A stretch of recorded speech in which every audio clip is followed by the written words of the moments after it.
Mateo capítulo 24. Cuando lo tenga ahí me dice amén.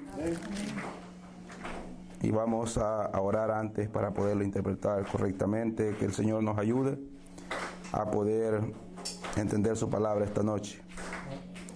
Padre, buen Dios que estás en los cielos, gracias te damos, Señor, por tu amor. Gracias te damos, Señor, por tu misericordia. Gracias, oh Señor, te damos, Señor, por tu bondad, por tu paciencia. En esta hora, Señor, yo vengo delante de ti dándote las gracias, Señor, por la bendición que nos has provisto, Señor, de poder un día más respirar, por la vida que nos has dado, Señor, y la oportunidad que nos das de podernos acercar delante de tu presencia. Señor Dios Todopoderoso, gracias por la oportunidad que le das a aquellos que en este lugar están todavía, Señor, que no te conocen. Bendícelos, Señor, por medio de tu palabra. Que tu Espíritu Santo esta noche pueda hacer una obra, Señor, para que ellos puedan entender, Señor, el llamado que estás haciendo. Bendice, oh Señor, a cada uno de los que estamos en este lugar. Obra conforme a nuestra necesidad, Señor. Ayúdanos a interpretar correctamente tu palabra. Ayúdame a mí a interpretarla y que cada uno de los hermanos la pueda entender correctamente. Para que esta palabra, Señor, pueda hacer, Señor, lo que es tu voluntad.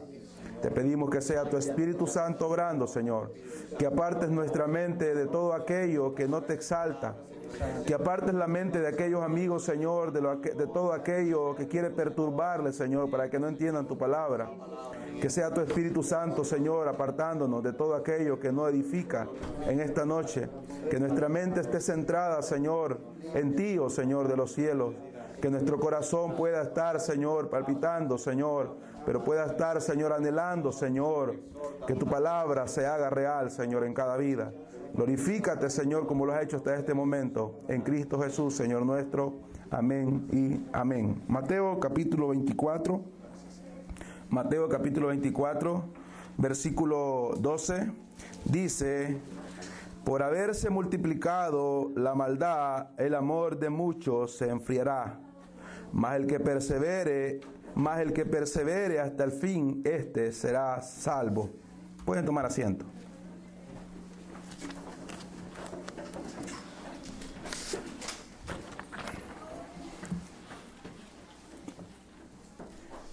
Volviendo a leer el versículo que hemos tomado, dice: por haberse multiplicado la maldad, el amor de muchos se enfriará. Mas el que persevere hasta el fin, éste será salvo. Yo he escuchado muchas interpretaciones de este versículo y muchas de ellas son equivocadas. Por ejemplo, he escuchado alguna interpretación de algunos predicadores que dicen que este versículo significa que por la maldad que hay alrededor del mundo, por la maldad, por todo lo malo que hay, por todo lo que está sucediendo alrededor, el amor de los cristianos se enfriará y ya no podrán ayudar a otras personas porque hay tanto peligro que ya no podemos confiar de nadie. No sé cuántos lo han escuchado de esa manera, pero algunos predicadores dicen así. Dicen algunos predicadores: este texto significa que nosotros ya no podemos confiar de las personas como antes se hacía, por el hecho de que él dice aquí que por haberse multiplicado la maldad, el amor de muchos se enfriará. Entonces está diciendo, algunas personas van a buscar la ayuda, pero como la maldad ha incrementado y la maldad ha aumentado, entonces ya no podemos confiar en las personas. Y dicen ellos, por esto que dice aquí, el amor se enfriará. No significa eso. No significa eso ese texto. No nos está hablando de eso. Es lo contrario de lo que ellos están diciendo. ¿Qué nos está enseñando este texto? Porque si nosotros vemos el contexto, de que el Señor está hablando, y vemos el siguiente versículo nada más que hemos tomado para poderlo entender mejor, está hablando de un amor no hacia el prójimo, no tanto hacia el prójimo, sino un amor hacia Dios. ¿Sí? Porque dice el versículo 13, mas el que persevere hasta el fin. ¿Persevere cómo? ¿De qué manera? Manteniendo el amor, que para algunos ya se enfrió. Mas el que persevere hasta el fin, este será salvo. Está hablando de lo que, si usted ve el contexto, el versículo 11 dice que muchos falsos profetas se levantarán y engañarán a muchos. Y por este incremento de maldad, de depravación en el mundo religioso y lo que pueden ver las personas afuera, el amor de muchos será enfriado.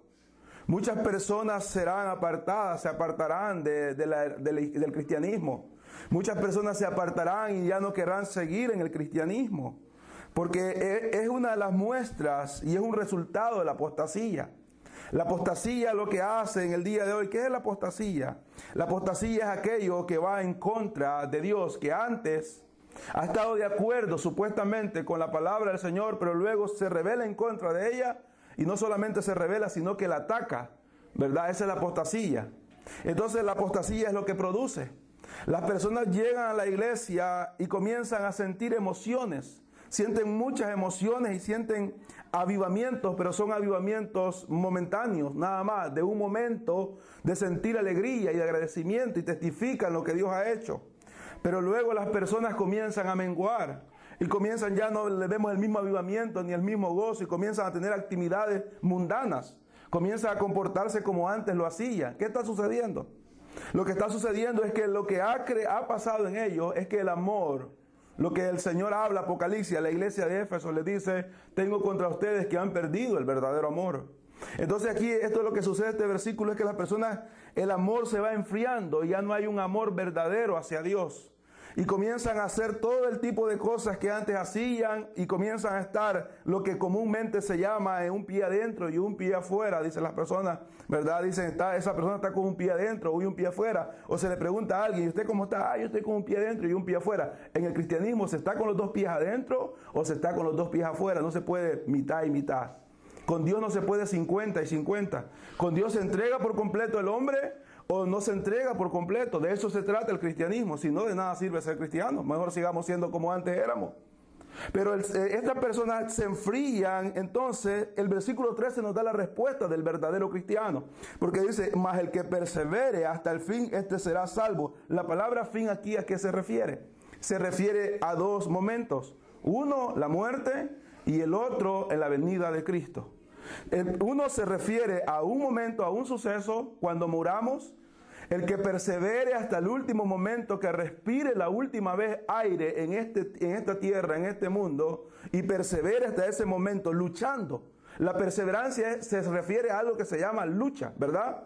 Práctica, perseverar, querer hacer. Esas personas, yo veo esas personas que hacen, por ejemplo, ejercicio, las personas que hacen ejercicio, que llegan a parecer monstruos, ¿verdad? Ellos, es su práctica y perseveran y perseveran y perseveran y perseveran. Y el otro día vi de un documental de un hombre, no sé en qué país fue, pero hubo un hombre que levantó un peso, no recuerdo ahorita qué peso fue, pero cuando lo levantó se le reventaron las venas del cerebro y rompió los récords que habían, dice.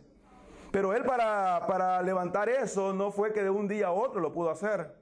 El hombre, cuando bajó las venas, bajó las pesas, comenzó a temblar, como convulsionar, porque sí logró levantarla. Pero luego cayó el peso nuevamente y las venas comenzaron, su nariz, sus ojos y sus oídos comenzaron a echar sangre. Para llegar a ese punto que él quería llegar, una perseverancia diaria, una disciplina, una búsqueda, ¿verdad? Diaria. De eso se está refiriendo. De eso se está refiriendo, es lo que también nos enseña Santiago, de que el hombre que quiere ver los frutos prepara la tierra, labra, la va, se está esperando el agua, combatiendo las plagas y va perseverando hasta que puede ver su fruto del esfuerzo que él ha hecho. De eso está hablando la perseverancia en este versículo. El cristiano debe de perseverar. Si son 20 años de aquí para allá que nos queda, si son 40 años o si solamente es un año, por eso Pablo decía que para él morir era ganancia.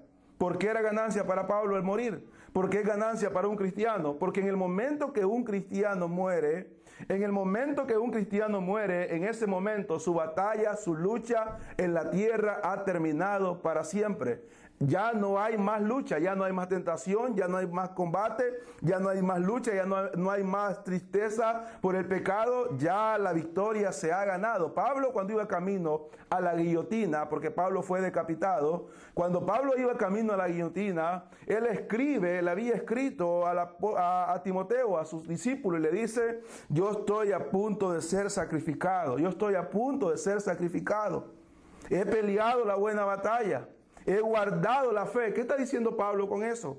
Está diciendo, he perseverado en lo que se me mandó. Ahora solamente queda algo. A nomás que la guillotina corte mi cuello, yo estoy en la presencia del Señor y luego espero que ustedes puedan llegar también allá para recibir mi corona. La corona que está guardada para aquellos que perseveren hasta el fin. Entonces aquí la palabra fin, como digo, es el momento de morir o en el momento que Cristo venga por la iglesia. Y la palabra perseverar se refiere a una lucha, a una búsqueda. Esta semana hemos estado viendo en los sábados hablando de la gracia. Y hemos dicho que la gracia es un don de Dios. Hemos dicho que la gracia es un don de Dios y que la gracia no depende de nosotros, sino que depende de Dios. Entonces cualquiera puede decir, por eso este tema de esta noche también, para poder aclarar algunas cosas, porque cualquiera puede decir, entonces, si estaba hablando en este momento el hermano, está diciendo que hay que perseverar, porque el que persevere es salvo, pero anoche habló diciendo que la salvación no se pierde porque Dios lo ha dado. Entonces, ¿en qué quedamos? ¿Se pierde la salvación? ¿Hay que perseverar para tenerla? ¿Hay que guardar la palabra de Dios para tenerla? ¿O Dios preserva a los que ha salvado? Ahora la respuesta está aquí, en este versículo. La respuesta es esta: el que persevera hasta el fin, ese fue el que verdaderamente fue salvo. ¿Sí? El que persevere hasta el fin es que fue verdaderamente salvo. El que no persevere hasta el fin, esa persona nunca conoció verdaderamente el Evangelio. Nunca fue parte verdaderamente del Evangelio. Porque aquí está diciendo el Señor Jesucristo, mas el que persevere hasta el fin será salvo, dice. Veamos lo que dice el escritor a los Hebreos en el capítulo 10.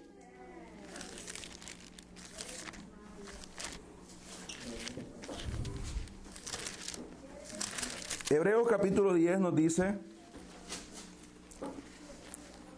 en el 35, versículo 35, dice el escritor a los Hebreos, que no perdamos pues vuestra confianza, que tiene gran galardón, porque es necesaria la paciencia para que habiendo hecho la voluntad de Dios obtengáis la promesa. Porque aún un poquito y el que ha de venir vendrá y no tardará, mas el justo vivirá por fe. Y si retrocediere no agradará a mi alma, pero nosotros no somos de los que retroceden para perdición, sino de los que tienen fe para preservación del alma. ¿Vemos aquí lo que está diciendo? De perseverar. Nosotros dicen, no somos. ¿A quién se refiere a nosotros? A nosotros se refiere a la iglesia. Aquellos que hemos sido salvados, aquellos que van a ser salvados, aquellos que fueron salvados en el tiempo de los siglos pasados. Está diciendo, nosotros no somos de los que retrocedemos. No retrocedemos, sino que nos mantenemos firmes y luchamos porque creemos en la promesa que está dada para los santos. ¿Qué es perseverar? ¿Qué es perseverar? ¿Qué es perseverar en el cristianismo? Ya puse un ejemplo como esas personas perseveran. ¿Qué es perseverar? ¿Verdad? En el cristianismo perseverar es luchar en contra de aquello que va en contra de lo que Dios manda. Eso es perseverar.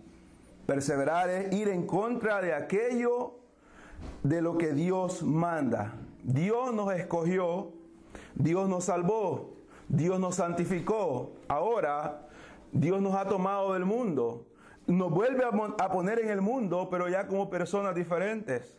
Y dice que somos la sal de la tierra, somos la luz del mundo y andamos en el mundo. Pero ¿qué dice el Señor? No somos del mundo.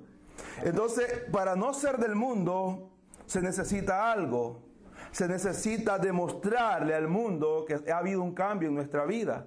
Y ese cambio se demuestra siendo perseverantes en lo que Dios ha demandado hasta el final. Hasta el final. Una persona dijo, un predicador inglés dijo hace mucho tiempo, no es tanto cómo comienza la vida, el cristianismo, cómo comienza el cristianismo, un hombre o una mujer. Lo importante es cómo lo termina.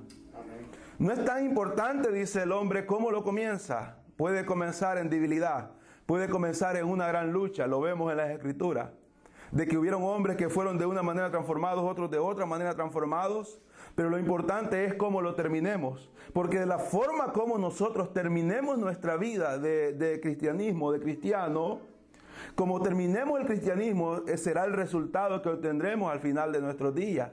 Hermanos, un una salvación sin santificación no es una salvación verdadera. Una salvación sin santificación no es una salvación verdadera. Un cristiano sin Cristo no es un cristiano verdadero. ¿Sí? Un cristiano sin Cristo no es un cristiano verdadero. Una cosa es decir, yo tengo a Cristo, y otra cosa es que Cristo esté dentro de nosotros.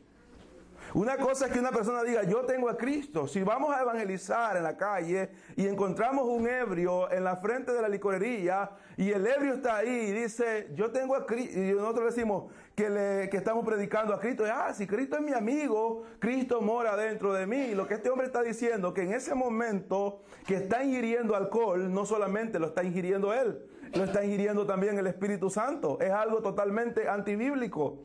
Es algo contrario a la palabra del Señor. Quiere decir que cuando nosotros somos mentirosos, desenfrenados, mentirosos, y nadie nos detiene para mentir, sino que mentimos, no solamente estamos mintiendo nosotros, es el Espíritu Santo que está colaborando con nosotros. Porque en la vida del cristiano está el Espíritu Santo. Si robamos y agarramos lo que no es nuestro y no paramos con esa actitud y esa actividad pecaminosa, estamos diciendo de que el Espíritu Santo está colaborando en lo que nosotros estamos haciendo. Es algo totalmente antibíblico. Es algo totalmente antibíblico. Si comenzamos a estar viendo en la pantalla de televisor cualquier tipo de cosa, actividad pecaminosa, y estamos deleitándonos en ese lugar, no estamos solos. Somos templo y morada del Espíritu Santo. Somos templo y morada del Espíritu Santo. Entonces, ¿a qué se refiere la perseverancia en el cristiano? Se refiere de que Dios nos ha salvado, Dios nos ha rescatado, nos ha dado el regalo del Espíritu Santo. El Espíritu Santo mora dentro de nosotros. Nosotros solos no podemos hacer nada. No podemos hacer nada ni a la izquierda ni a la derecha para la obra del Señor. Pero el Espíritu Santo está poniendo el querer como el hacer. Lo que nosotros vamos a hacer es hacer lo que Él quiere que hagamos. ¿Sí? Hacer lo que Él quiere que hagamos. El Espíritu Santo combate con la carne, día con día, lucha con la carne, dice Efesios. Gálatas nos enseña también de que el Espíritu se oponen entre sí para que no hagamos lo que la carne quiere o lo que el Espíritu quiere. Pero el Espíritu va poniendo en el cristiano y el cristiano va perseverando por hacer lo que Dios demanda. Esa es la perseverancia. Y esa perseverancia no solamente es una semana. Yo me recuerdo cuando yo escuché al hermano Pablo una vez. No sé quiénes escucharon alguna vez la predicación del hermano Pablo. Un mensaje de la conciencia, ¿sí? Él murió ya, pero era un mensaje de unos cortitos que eran bien bonitos, edificantes. Y una vez el hermano Pablo tenía como 80 años, creo yo, cuando dijo ese mensaje. Y dijo él, hasta el día de hoy yo todavía lucho con las concupiscencias de mi mente y de mi corazón. Un anciano ya a punto de morir. Hasta el día de hoy, dijo, yo lucho con los pensamientos. Yo lucho con los pensamientos que vienen a mi mente, que van en contra de Dios. Entonces, ¿cuánto tiempo dura esta lucha? Esta lucha no dura una semana, no dura un mes, no dura un año, dura toda la vida. Toda la vida que el cristiano esté en este cuerpo, en este mundo, tiene que perseverar, caminar. ¿Por qué? ¿Por qué va a caminar? Porque es salvo. ¿Quién se va a dar por vencido? Aquellos que nunca creyeron de verdad. Van a decir, no más, no me gusta esto, es muy duro, es muy difícil, es algo que no va conmigo, yo no puedo hacerlo. Quiero, pero no puedo, así que me doy por vencido. Vivo la vida como yo quiero vivirla, voy a seguir yendo a la iglesia, voy a seguir haciendo esto, pero no voy a hacer en verdad lo que la palabra demanda. Entonces, ¿qué significa? Lo que dice el versículo 13 de que le hemos leído 24 de Mateo. ¿Qué pasa? Si no es salvo, ¿qué es lo contrario de no ser salvo? Aquí está hablando de una salvación final. El sábado pasado hablamos en Isaías de que iban a ser salvos. Los que miran a Dios son salvos, primeramente del pecado. Segundo, son salvos de qué? De la catástrofe que el pecado produce en el hombre, de la destrucción. Luego son salvos de la condenación, de la ira de Dios y luego de la condenación. En este versículo está hablando de una salvación final. Está hablando del juicio eterno. Está hablando de condenación. Está hablando de que el que persevere hasta el final, el que no persevere, no será salvo. Veamos Primera de Tesalonicenses. Primera de Tesalonicenses, veamos lo que nos dice.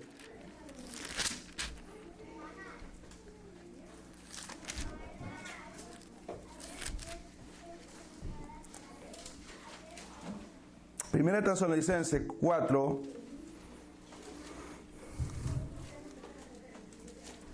Por lo demás, hermanos, os rogamos y exhortamos en el Señor Jesús, que de la manera que aprendiste de nosotros, como os conviene conduciros y agradar a Dios, así abundéis más y más. Así abundéis más y más. ¿Qué está hablando de esta? ¿Qué significa esta palabra más y más? ¿Qué significa? Significa perseverar. Significa más, cada día más. Dice, por lo demás, hermanos, os rogamos y exhortamos en el Señor Jesús, que de la manera que aprendiste de nosotros, como os conviene conducirnos a agradar a Dios, así abundéis más y más. Porque ya sabéis qué instrucciones os dimos por el Señor Jesús. Y aquí dice que es la voluntad. Pues la voluntad de Dios es vuestra santificación, que os apartéis de fornicación, que cada uno de vosotros sepa tener su propia esposa en santidad y honor, no en pasiones, no en pasión de concupiscencia, como los gentiles que no conocen a Dios. Que ninguno agravie ni engañe en nada a su hermano, porque el Señor es vengador de todo esto. Como ya os hemos dicho y testificado, pues no nos ha llamado Dios a inmundicia, sino a santificación. Así que el que desecha esto, no desecha a hombres, sino a Dios, que también nos dio su Espíritu Santo. ¿Estamos entendiendo lo que está diciendo el apóstol Pablo? Está hablando cuál será la actitud de un cristiano, de una persona convertida. Una persona convertida ya no podrá conducirse como antes se conducía. ¿Por qué? Porque la voluntad de Dios es la santificación. Y nos apartaremos de todo aquello que tenga que ver con la depravación sexual. Un cristiano se aparta de aquello que tiene que ver con la depravación, con el pecado sexual. Con el pecado sexual. Un hombre un día que le prediqué me dijo, yo nunca voy a poder ser cristiano, porque yo no puedo vivir solamente con una mujer, yo tengo que tener dos todo el tiempo. Bueno, va a ir al infierno y ella no va a tener ninguna de las dos. Las dos van a estar quizás con él si no se arrepiente, sí, van a estar ahí, pero no van a poder ser mujeres de él porque no se les va a permitir. Y Dios no, hermanos, si una persona dice yo no quiero cumplirlo, yo no quiero hacerlo, ese no es ningún problema para Dios. Dios tiene que hacer justicia, Dios va a condenar a que se rebele en contra de él. Pero está diciendo aquí que la voluntad de Dios es vuestra santificación. Y el primer pecado que menciona es el pecado que está totalmente mandando miles y miles de personas al infierno. Es la sexualidad. Donde más Satanás ataca al hombre, donde más ataca Satanás al ser humano, es por medio de la sexualidad, la depravación sexual. Lo que Dios ha prohibido con respecto a la sexualidad. Hermano, es lamentable decir, la mayoría de jóvenes en el día de hoy, 8, 9 años, son pornógrafos. Andan la pornografía en su bolsa. Los mismos padres les han provisto para que puedan andarla. Son pornógrafos. Andan la pornografía y la mantienen y la ven en sus dormitorios porque tienen aparatos privados ahí, ponen llaves, no abren cuando no quieren. Son pornógrafos. Y no solamente ellos, adultos también. Personas haciendo lo que quieren, con quien quieren, a la hora que quieren. Entonces, si queremos preservarnos, si de verdad somos salvos, no vamos a estar viviendo en esta actitud. Y si alguien quiere ser salvo, debe de entender que debe renunciar a esta actitud, dejarla atrás, pedir perdón y comenzar a vivir como Dios demanda. Porque dice que la voluntad de Dios es nuestra santificación, que cada uno sepa tener su propia mujer, hablando del adulterio, y habla cómo debe de ser, en santidad, no como el mundo lo está haciendo, y honor. Y dice, no en pasión de concupiscencia, como las personas quieren hacerlo en el día de hoy, el desorden desenfrenado, orgías y todo ese tipo de actitudes. Que ninguno agravie ni engañe en nada a su hermano. Una persona que va a perseverar hasta el final, va a ser una persona que no va a tratar nunca de engañar ni agraviar a su hermano. Nunca lo va a tratar de dañar ni agraviar a su hermano. Nunca. Si una persona está en esa actitud y está caminando en esa actitud pecaminosa, es porque no está perseverando. No está perseverando en lo que Dios ha mandado que no debe de hacer. Pues no nos ha llamado Dios, dice, a inmundicia, sino a santificación. Así que el que desecha esto no desecha a hombres, sino a Dios. Pablo está diciendo, si alguno no lo quiere hacer, si alguno no lo quiere cumplir, no me está desechando a mí, sino que está desechando a Dios.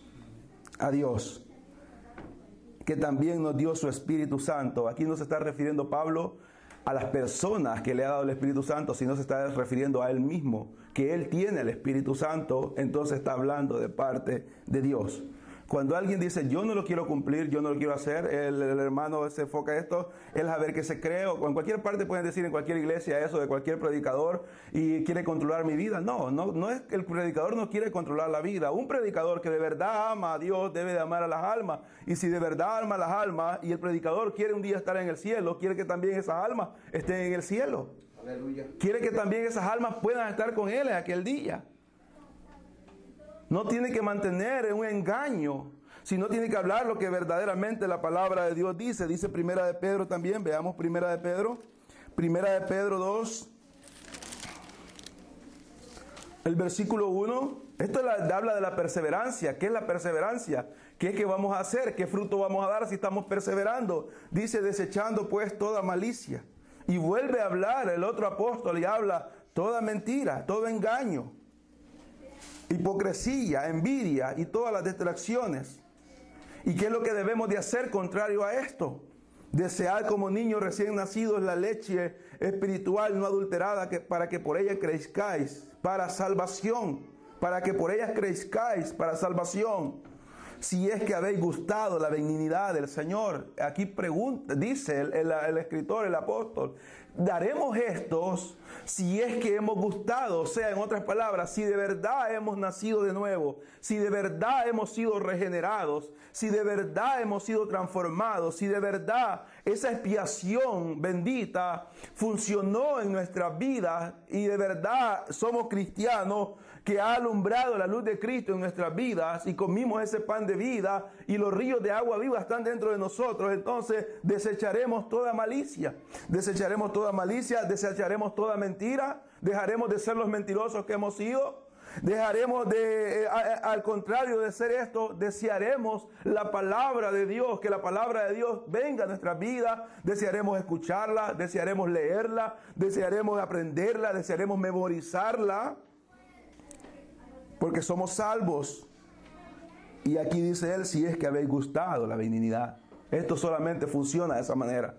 Alguien que nunca ha gustado de la salvación de Dios, él siempre permanecerá en este tipo de vida pecaminosa. Siempre.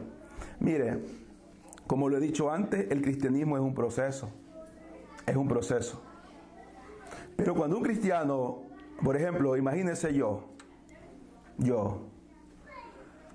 yo predico la palabra del Señor, ¿verdad? Y yo lo he dicho antes, no hay mayor privilegio para mí, no lo hay, nunca, no hay un mayor privilegio para mí, ni lo ha habido, que poder predicar la palabra del Señor. Ni aquí, ni en la calle, cuando vamos los viernes a predicar, no ha habido, o cuando tenemos la oportunidad en el trabajo de hablar de la palabra del Señor, o en cualquier lugar que hablamos, no hay un privilegio más grande. Pero imagínense que yo hable aquí de la palabra del Señor y hable y lea este libro, y cuando salga y en mi casa o en el trabajo, esta misma boca que yo ocupo el domingo para alabar al Señor, para decir que es santo, para decir que es un Dios grande, y para leer la palabra, la sagrada palabra, yo la ocupe toda la semana para decir vulgaridades, para decir malas palabras, malcriado, referirme de una manera vulgar a cualquier persona, a cualquier objeto, decir una mala palabra por un tropezón, decir una mala palabra por un enojo. Si una persona recién se ha convertido, es algo que puede pasar. Lo pasa, ¿verdad? Lo pasa. Puede hacerlo. Pero en ese momento que esa persona lo hace, se va a tapar la boca y va a decir, ¿qué dije? ¿Sí? Pero si una persona pasa 1 año y sigue en esta actitud 2 años, 3 años, 4 años y todavía es un malcriado desenfrenado, no ha entendido lo que Cristo dijo. De cierto les digo de que cada palabra soez, malcriada, vulgar, sucia, que ustedes digan, darán cuenta en el día del juicio. Cuando dice darán cuenta en el día del juicio, no está hablando del tribunal de Cristo, está hablando del juicio del trono blanco. Le está diciendo, en la condenación le darán cuenta. Entonces una persona que diga, yo estoy perseverando y estoy bien, pero está en esta actitud todavía por tanto tiempo, quiere decir que no está perseverando para nada. No está perseverando para nada. Debemos nosotros entender que el Evangelio es poder de Dios para salvación. Si es poder de Dios para salvación, ¿qué significa? Que ese poder de Dios, la soberanía, cuando habla del poder de Dios, incluye el atributo omnipotencia, soberanía y supremacía. Si esos atributos operan en la vida de una persona, significa que esa persona será transformada. Esa persona tiene que ser transformada. No es que tal vez, no es que quizá, no es que a veces o que no. Tiene que ser transformada. ¿Por qué? Porque no es ella que se está transformando. Es Dios quien la ha transformado. Y si Dios la ha transformado, la transformación será real, será verdadera. Será siempre en progreso. Nunca será en retroceso. Siempre será en un avance. La mejoría será en un avance. Hoy fui mejor que ayer, mañana mejor que antier, el siguiente mes mejor que el mes que comencé. Cuando termine nuestra carrera, no seremos perfectos en ese momento, pero seremos mejor que cuando el Señor nos rescató. Amén. ¿Qué dijo Newton? Newton dijo, este hombre dijo, no soy lo que debería de ser, no soy lo que quisiera ser, pero por la gracia de Dios, no soy lo que antes era. Un hombre malvado, cuando vemos la biografía de Newton. El que escribió esa alabanza tan hermosa, sublime gracia. Él escribió esa alabanza, ¿por qué? Porque el hombre experimentó el cambio de vida que Dios produjo en él. Y él dijo, no soy lo que debería de ser, no soy lo que quisiera ser, pero por la gracia de Dios no soy lo que antes era. Entonces nosotros tal vez no somos lo que deberíamos de ser. No somos lo que quisiéramos ser muchas veces. Pero no debemos de ser lo que antes éramos. Porque si somos lo que antes éramos y lo único que ha cambiado es que hoy tenemos a alguien que nos sirve en vez de servirle a Él, que es Cristo Jesús, significa que no estamos perseverando en la gracia y en la salvación que ha sido derramada por aquellos que verdaderamente han creído. Si no estamos cambiados, si no hemos cambiado y todavía somos los mismos, y la única diferencia que hoy tenemos es que la Biblia la abrimos el sábado y el domingo y el miércoles, pero aparte de eso somos la misma persona que siempre hemos sido. La verdad que hay es que nunca hemos experimentado una verdadera regeneración. Nunca hemos experimentado una verdadera regeneración. El pastor Paul Washer lo enseña de una manera bien real y bien cierta. Dice él, nosotros éramos rancheros, hemos sido rancheros toda la vida, mi familia, dice él. Entonces nosotros, dice, cuando mirábamos a un animal, un coyote que andaba comiéndose los animalitos, los corderitos, las reses pequeñas, teníamos dos opciones. Matábamos el coyote, dice él, o lo encerrábamos un tiempo y lo íbamos a soltar a otra parte. Pero aquel coyote, mientras estaba en la jaula, aquel coyote seguía siendo coyote. Y aquel coyote su mirada nunca se apartaba de lo que él se quería comer. Estaba enjaulado y él estaba siempre viendo lo que quería comer. Siempre, su mirada estaba ahí, y estaba ahí, y estaba ahí. Y cuando ese coyote lo soltaban, a donde fuera que lo fueran a soltar, lo primero que iba a hacer era buscar lo que siempre ha hecho. ¿Qué? Comer ovejas. Siempre. Así sucede muchas veces en las personas que creen que están en la verdad, pero no están perseverando en la verdad. Están y su mirada nunca ha sido puesta hacia Cristo. Siempre su mirada está puesta hacia lo que siempre les ha gustado. Nunca han sido transformados. Entonces, ¿qué sucede? Están anhelando comer lo que siempre han comido. Y media vez salen de los templos y la puerta se abre, o se van de la iglesia del todo, sienten una libertad y comienzan a correr como aquel coyotillo a querer hacer lo que siempre han hecho. Entonces, ¿qué significa? significa que nunca han gustado de la benignidad de Cristo. ¿Sí? Nunca han gustado de la benignidad de Cristo. Nunca. Nunca. Porque aquel hombre, como le digo, aquella mujer que ha gustado de la salvación y de la benignidad de Cristo y ha reconocido esa gracia inmerecida, va a fallar, va a cometer pecado, pero va a tratar de que eso sea arreglado lo más antes posible y no volverá a hacerlo. Si comete otro, será otro, y si vuelve a ser, será otro, pero no estará en una perseverancia del pecado. Pablo dice, ¿perseveraremos en el pecado para que la gracia abunde? En ninguna manera. En ninguna manera. Podemos perseverar para lo malo o podemos perseverar para lo bueno. Cuando aquel anciano Jerónimo iba a ser quemado, dice que la biografía dice que llegaron a buscarlo los soldados. Los hermanos, él estaba predicando, los hermanos lo escondieron. No querían los hermanos que él dice que les dijo, no, ya no quiero esconderme más, ya me escondí mucho tiempo. Él se escondía por seguir la obra. Y cuando él dice que los hermanos los querían esconder, otra vez él dijo, ya no más. Los soldados llegaron a traerlo y comenzaron a golpear la puerta, abrieron la puerta y vieron a aquel viejito sentado. Y los soldados se burlaron de él. Dicen que dijeron los soldados, por este viejito nosotros venimos tantos soldados. Y él dijo, ¿vienen a traerme? Sí. Y él dijo, denle de comer a los soldados antes de que me lleven. Y dicen que le dieron de comer a los soldados y un soldado lo empujó y él se le quebró la pierna en el golpe porque era un anciano casi de 100 años. Pero lo llevaron caminando, dice, amarrado, detrás de un caballo lo llevaron amarrado. Y cuando llegó al momento de donde iba a ser ejecutado, le dijeron, niega a Cristo y reconoce que César es el Señor. Porque lo que ellos querían es que reconocieran que un hombre era el Señor y no Cristo. Y él dijo unas palabras, dijo él en el momento que estaban amarrándolo y que le dijeron que lo negara. Si lo reconoces, tu muerte será suave. Si no lo reconoces, tu muerte será fuerte. Y él dijo unas palabras y dijo, ¿cómo? ¿Cómo puedo yo negar a mi Cristo en este momento? Si en 80 años nunca Él me ha fallado. Nunca. ¿Cómo en el último momento yo lo puedo negar? Y dice que en ese momento le pusieron fuego. Y el hombre comenzó a entonar una alabanza. Y cuando estaba siendo quemado, el fuego no le hacía efecto a la quemada.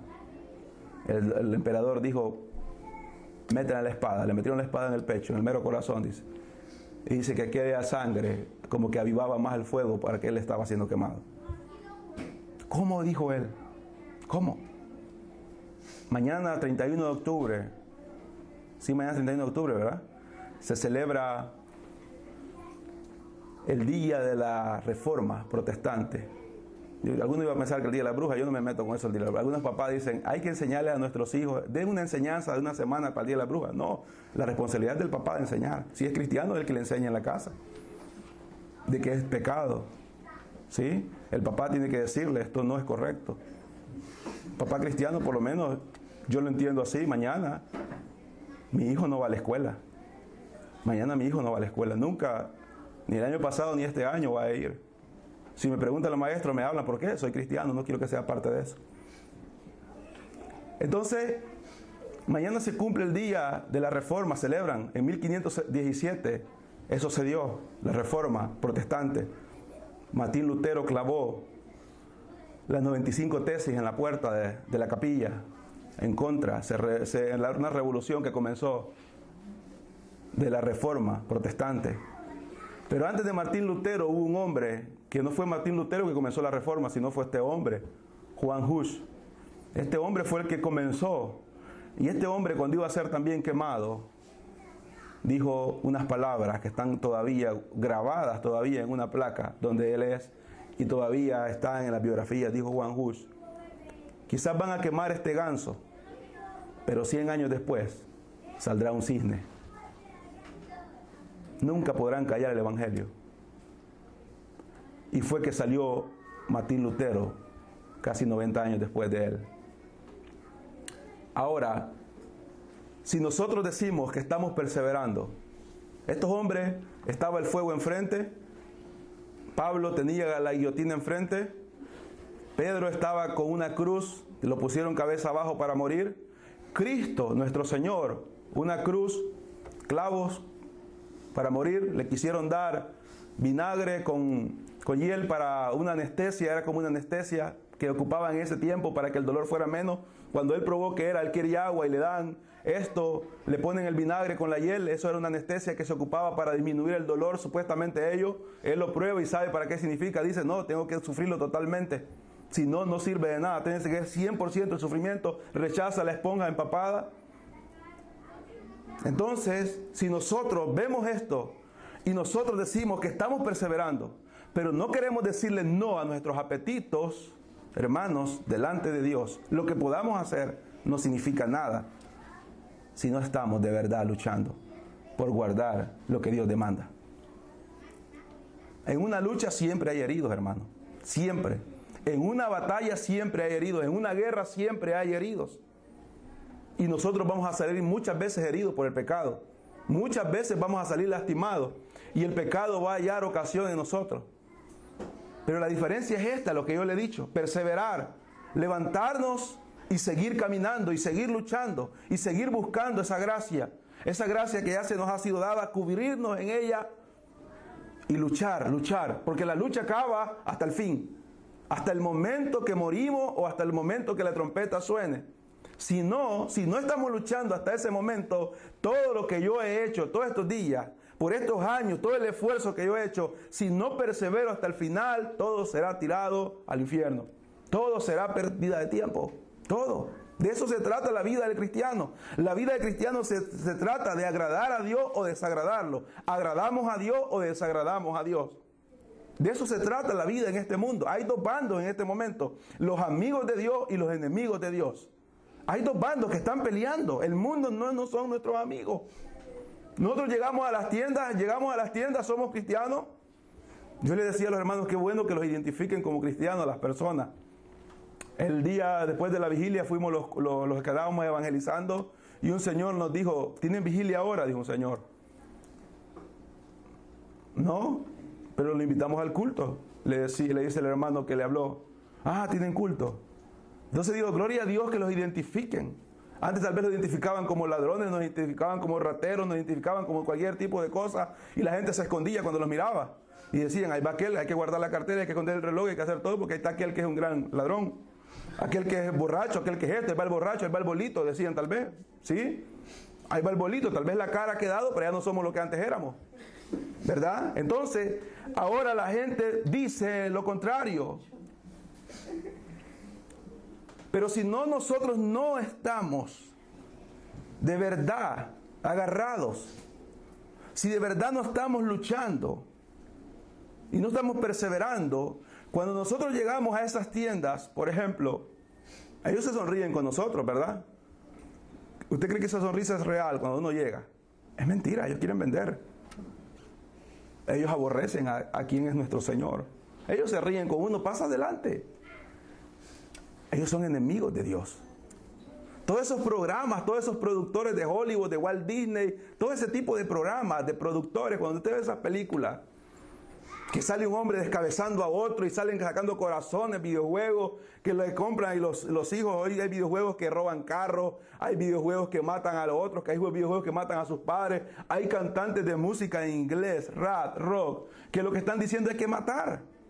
Hay que matar, hay que matar, hay que matar. El problema de nosotros los papás, de la mayoría de papás hispanos, es que solamente sabemos decir party y yeah, y vas. No entendemos el inglés, lamentablemente, no hemos aprendido. Pero cuando nuestros hijos están escuchando esa música, el Satanás, el enemigo más grande de Dios, está alimentando la mente de ellos. Y los cantantes, los actores, los directores, todo lo que usted ve en la moda del día de hoy, son enemigos de Dios y son enemigos de nosotros, si somos cristianos. Ahora, ellos nos sonríen y nos promueven y nos dicen esto y aquello, pero en verdad ellos odian a Dios y odian a su simiente. Hay dos grupos. Hay un grupo que persevera para agradar a Dios y hay un grupo que va en contra de Dios. ¿De qué grupo somos nosotros? ¿De qué grupo somos nosotros? Veamos lo que nos dice, por ejemplo, Primera de Juan. Y con esto vamos a ir terminando ya. 3. Primera de Juan 3. 1. Mirad cuál amor nos ha dado el Padre para que seamos llamados hijos de Dios. Por esto el mundo no nos conoce, porque no le conoció a Él. Amado, ahora somos hijos de Dios. Esta es una afirmación. Es una afirmación. Amados, ahora somos hijos de Dios. Y aún no se ha manifestado lo que hemos de ser. Pero sabemos que cuando Él se manifieste, seremos semejantes a Él, porque le veremos tal como Él es. Mire qué promesa hay para nosotros. Le veremos tal como Él es. Todo aquel que tiene esta esperanza en Él se purifica a sí mismo, así como Él es puro. Aquí está la clave en este versículo. Todo aquel que verdaderamente tiene esta esperanza y la cree, ¿qué hace? Se purifica, persevera, se purifica. Cada día se va purificando. Todo aquel que comete pecado infringe también la ley, pues el pecado es infracción de la ley. Y sabéis que Él apareció para quitar nuestros pecados y no hay pecado en Él. Todo aquel que permanece en Él, mire, no peca. Todo aquel que peca no le ha visto, ni le ha conocido. Hijitos, nadie os engañe. El que hace justicia es justo como Él es justo. El que practica el pecado, o sea, el que persevera en el pecado, ¿qué es del diablo. Porque el diablo peca desde el principio. Para esto apareció el Hijo de Dios, para deshacer las obras del diablo. Todo aquel que es nacido de Dios no practica el pecado, porque la simiente de Dios permanece en él y no puede pecar porque es nacido de Dios. ¿Ve lo que está diciendo? El que es de Él no persevera en el pecado, no practica, no lo quiere hacer, no lo quiere hacer. Pablo lo dijo en Romanos, lo que no quiero eso hago. Entonces, si hacemos lo que no queremos de verdad, quien escudriña nuestros corazones es Dios, quiere decir que nosotros, espiritualmente, bíblicamente, ese pecado no se nos cuenta como pecado de un pecado que nosotros queremos hacer, como la persona cuando ella quiere hacerlo y no hay nadie que lo detenga. Es algo que nuestra carne, que el enemigo está tratando de hacer en contra de Dios, pero no vivimos una práctica diaria. No vivimos una práctica diaria. Dice también, en esto se manifiestan los hijos de Dios y los hijos del diablo. Todo aquel que no hace justicia y que no ama a su hermano, no es de Dios. Todo aquel que no hace justicia y no ama a su hermano, no es de Dios. Veamos lo que dice Juan 6. Con esto vamos a ir terminando.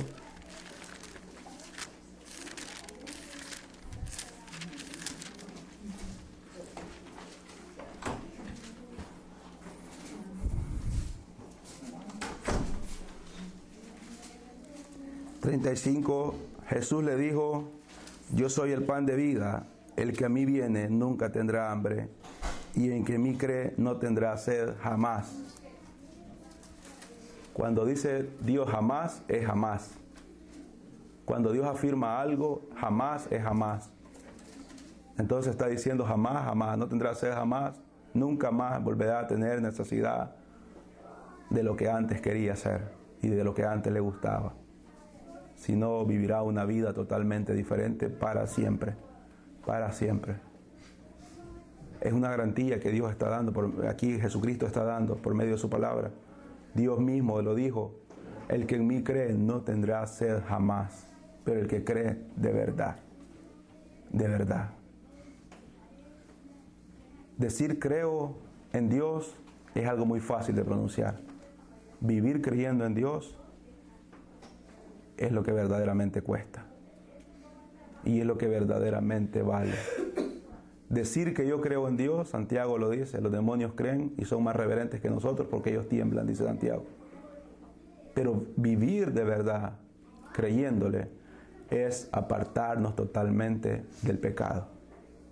Cueste lo que cueste. cueste lo que cueste, es vivir apartándonos cada día del pecado. Del pecado. Decir, un día ya no hago lo que antes hacía. ¿Cómo esto sucedió? Fue el Espíritu Santo. Hey, ya no hago aquello, tengo tanto tiempo de no hacer esto. ¿Cómo esto sucedió? Fue el Espíritu Santo. Hey, ya no me he visto como antes me vestía. ¿Cómo esto pasó? Fue el Espíritu Santo. Fue el Espíritu Santo. Ya no ando con aquellas personas. ¿Quién lo hizo? Fue el Espíritu Santo. Y ahí va aquella lucha. ¿Qué debemos de hacer nosotros? Perseverar, orando, leyendo, buscando la voluntad del Señor. Ahora, si alguna persona está en este momento sin Cristo, la bienaventuranza y la buena noticia es esta. El Señor dice que Él viene, no le echa fuera. Si hemos vivido una vida conforme el mundo y hemos creído que estamos todavía en salvación y todavía estamos practicando y nos gusta lo que el mundo hace, yo le aconsejo algo. Haga las paces con Dios. Reconcíliese. Pida perdón. Si nunca hemos tenido una relación con Dios, entre en una relación con Dios, pidiendo perdón y anhelando conocerle. ¿Por qué? Solamente hay dos promesas. Dios ha prometido salvar y ha prometido condenar. Solamente hay dos promesas. No hay un término intermedio. Dios ha prometido salvar y Dios ha prometido condenar. Unos estarán en la salvación y otros estarán en condenación. Todos hemos tenido la misma oportunidad. Hemos escuchado el Evangelio. Amén. Así que, si usted dice, yo no sé cómo hacerlo, nadie lo sabe. Es el Espíritu Santo que se encarga de hacerlo por nosotros. Si usted dice, no estoy preparado para hacerlo, nadie está preparado para ser cristiano. Es poder de Dios. Si alguien dice, y si cuando esté más adelante fallo, todos los cristianos fallan. Y si alguien dice, y si después cuando esté adelante yo ya no quiero seguir, simplemente no siga, será condenado. Alguien más va a seguir por usted, alguien más va a seguir por mí. Este llamado es un llamado de gracia. Dios lo da de gratis a todo aquel que quiera creer. Si alguien esta noche quiere pedirle perdón, puede pedirle perdón. Que sea algo sincero, no jugando, no fingiendo, sino de verdad, arrepintiéndonos del mal que hemos hecho solamente en contra de Dios. Vamos a orar. Señor, Dios Todopoderoso, que estás en los cielos, gracias por tu misericordia. Gracias, Señor, por tu bondad. Gracias, Señor, por permitirnos estar acá. Gracias por cada vida, por cada mente, por cada corazón. En esta hora, Señor, yo te pido que esta palabra, Señor, haga el resultado por el cual ha sido dejada en este libro. Glorifícate, Señor, en cada vida. Glorifícate en cada corazón, en cada mente. Ten misericordia, Señor. Ten misericordia de aquellos que todavía no son salvos.